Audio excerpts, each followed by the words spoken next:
Саламатсыздар ма? Мен Умирбаева Гүлзира Мұқпалбаевна, Байқадан Қашқынбаев атындағы тарих пәнінің мұғалімі болып жұмыс атқарамын. Менің бүгінгі шығармашылық тақырыбым ақпараттық технологияларды пайдалана отырып оқушылардың шығармашылық қабілеттілігін арттыру. Мақсатым оқушылардың тарих сабағында саяси сауаттылығын арттыра отырып ой өрісін арттыру. Тақырыптарды өмірдегі оқиғалармен толықтыру. Білім беру үдерісінде оқушылардың жаңа технологияларын айқындайтын әдістемелік, педагогикалық басымдармен танысу. Сабақта оқытудың жаңа технологияларын тиімді қолдана білу. Оқушылардың таным белсенділігін қалыптастыру барысында шығармашылық ізденістердің тиімді жолдарын үйрету және білім сапасын көтеру. Міндетім оқушының ойлау белсенділігін арттырудағы мүмкіндіктерді ашып, көрсету және дамыту. Оқушылардың тақырыпқа қызығушылығын ояту, тақырыпты меңгерту. Жекелей топпен жұмыс жасау және оқиғаларды талдау, қорытынды жасау. Ақпараттық технологияны меңгеруді, инновациялық жаңа мәліметтерді қабылдай алу мүмкіндіктерін арттыру, ойлау, қиял, яғни өз ойларын еркін жеткізе білетін тұлғаны тәрбиелеу. Жаңа технологиялардың тиімді жолдарын қолдану. Тарих сабағында ақпараттық технологияны қолданудың тиімділігі, яғни қалай тиімді қолдана аламыз.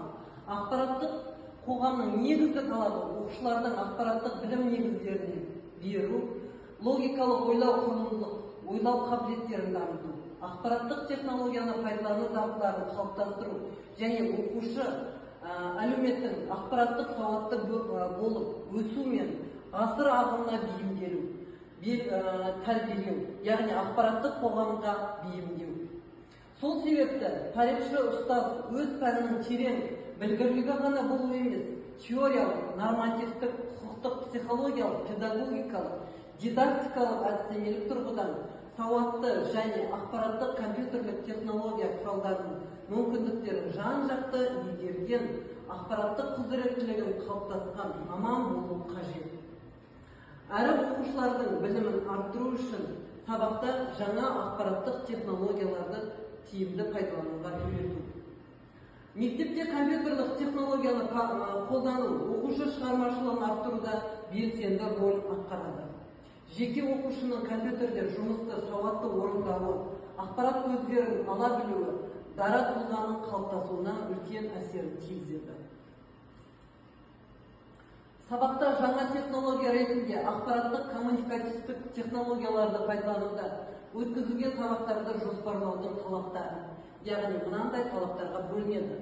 Ақпараттық коммуникативтік технологиялармен жұмыс істей білуге, тарих пәніне деген қызығушылығын арттыру, өз бетінше орындауға, берілген жұмыстарға жауапкершілікпен қарауға, шығармашылық жұмыс істеуге үйрену. Өзіндік пікір, тұжырым, түсінік келтіру, тақырыптарды меңгеру барысында талдау жасау, яғни свод талдау, жексот талдауға кіргізіледі. Дайынды көшіріп алмай, салыстырмалы жұмыс істеуге дағдыланады.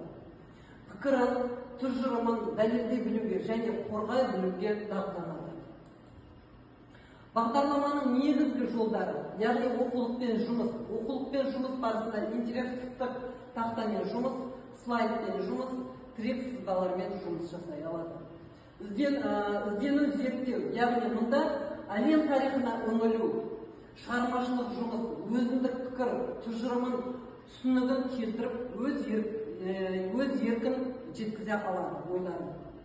Карта, бейнефильм және суреттер. Мұнда пәнаралық байланыс жүргізіледі, әдебиет жұмыстарымен, сауалнамалармен, сонымен қатар тест жұмыстары жүргізіледі.